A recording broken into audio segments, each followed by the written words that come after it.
This one tool has been used at every single stage of the business journey, from startup to multi-million dollar exit. I'm going to share with you the turning points, the magical moments that this one tool has provided to move from an idea through to a multi-million dollar exit. And we're going to cover 7 key stages that you can use this tool to move you and progress you through the business journey. If you use this tool correctly, you're going to get confirmation that you've got a great idea, you're going to get customers, you're going to get amazing key hires, and ultimately, you're even going to get your multi-million dollar exit. Let's explore this tool because it's a super powerful tool that has at least 7 great uses.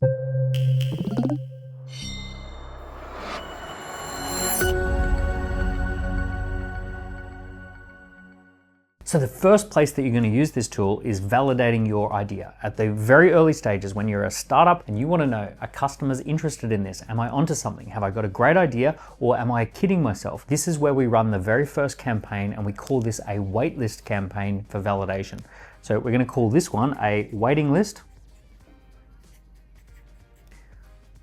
Now, recently we used the tool to create a waiting list for a new idea called Video Flow, and over 4,000 people joined the waiting list within 48 hours. It was absolutely wild. We collected lots of data, we found out what people were interested in, we found out the price point that they were willing to pay, and ultimately we've used that to even engage our first angel investors. The waiting list campaign is the first campaign that you should run as a business to validate your idea so that you know that you're not wasting your time. So as I said, we got 4,000 people onto the waiting list campaign, and then the second campaign was the angel investor presentation. So the angel investor presentation is where we get a group of angel investors who are interested in investing in businesses and technologies, and we get them onto one webinar where we can show them what we've done. Now, what we did here is we used this tool to set up an angel investor pre-registration page where angel investors registered to join a webinar where we would show them the data and the research about our latest idea. Now, on that call with the angel investors,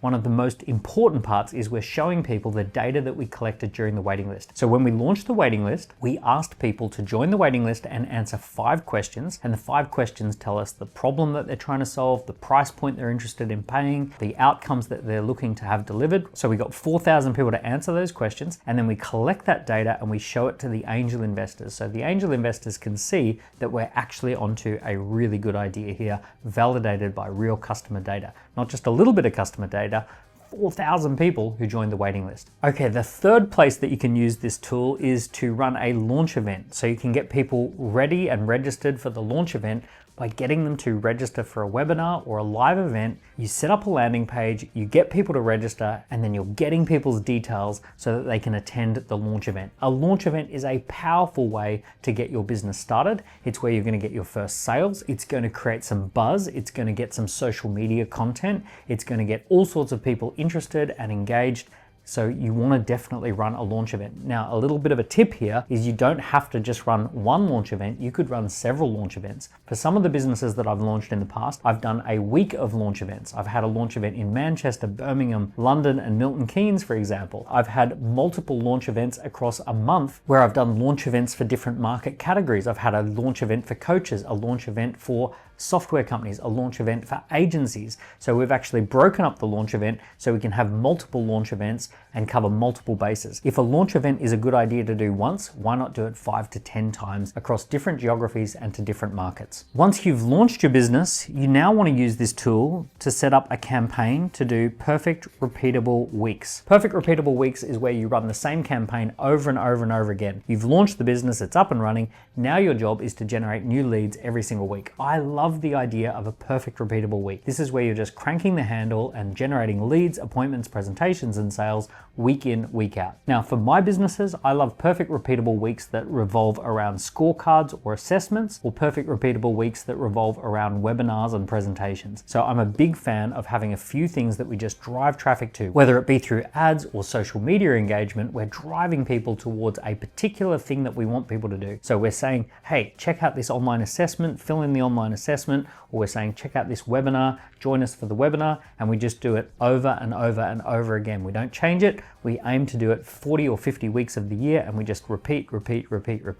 So this is the perfect repeatable week campaign. Okay, the next way we use the tool is for customer success surveys. Customer success surveys is where we periodically reach out to our existing customers and we say, are you succeeding with our product? This is where we send out a link and they fill in a short survey or they fill in a short form and they tell us how they're going with their experience with us. This is where we're capturing important experience data from our customers. We're finding out ways we could improve. We're finding out problems that we could solve next. We're finding out things that we might have done really well that we could enhance even further. So we're looking to really collect that data so that we can improve upon our customer success. So the next way that we use this tool is we run a campaign for hiring. When I hire, I love to get people to fill in 15 questions, and we're going to test for 3 things. We're going to test for attitude, a good culture fit, and that people have the right skills. So we can capture all of that data and we can score people, and then out of hundreds of people who apply for a role, we can pick the 5 to 10 people that we really think would be perfect and just focus our attention on interviewing those 5 to 10 people, that we select the right candidate and we avoid wasting time with people who wouldn't be a good fit for my company. Okay, the next way we use this tool is to create industry reports. Industry report is where you survey people within the industry, you collect lots of data, and then you compile that data and put together a report that positions you as a leading voice within the industry. So you can do a state of the industry address, or you can create a report addressing some big change that's happening within the industry. You could say, we've surveyed 50 people in the industry and here's what we've discovered. You could say, we've looked at 150 of our clients and discovered these 10 different trends, right? So this is the backbone of an industry report where you've got proprietary data that makes you a leading voice in your industry. Okay, as we get closer to a massive exit, we're going to use this tool for a due diligence report. And a due diligence report is where you're compiling the data that's relevant to your acquirer. They may want to know how your suppliers feel about you. They may want to know whether your customers intend to continue buying in the year ahead. They may want to know what your employees think and whether they're going to stick around as well.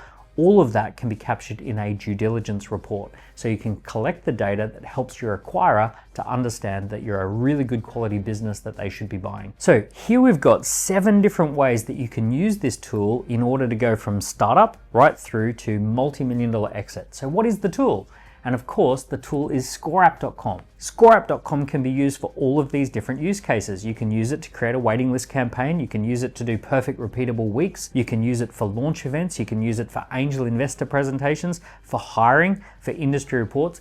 All of it can be used with ScoreApp.com, and we have templates for all of those use cases as well. The key thing with ScoreApp.com is that even though there's lots of different ways that you can use it, it comes back to a few simple things that it does well. It creates a great landing page that explains what you want people to do next, a data capture form that allows you to capture really useful, relevant, timely data, and then a follow-up form that tells people dynamically what it is that you've captured and what that means for them as a next step. So that little simple formula can be used with all of these different use cases to take you from startup to multi-million-dollar exit. ScoreApp.com is an amazing tool that will help you as your business grows. So if you haven't done so already, grab yourself a ScoreApp.com and don't just use it for the standard way of creating online scorecards and assessments. See if you can use it for other things like hiring or creating an industry report as well. You'll be so glad that you did. It's going to progress your business forward. If you're enjoying these videos, give me a like and a subscribe. Leave me a comment below. Tell me how you're using your ScoreApp.com, or if you think there's an 8th or a 9th way that you could be using ScoreApp to advance your business. And I look forward to seeing you soon.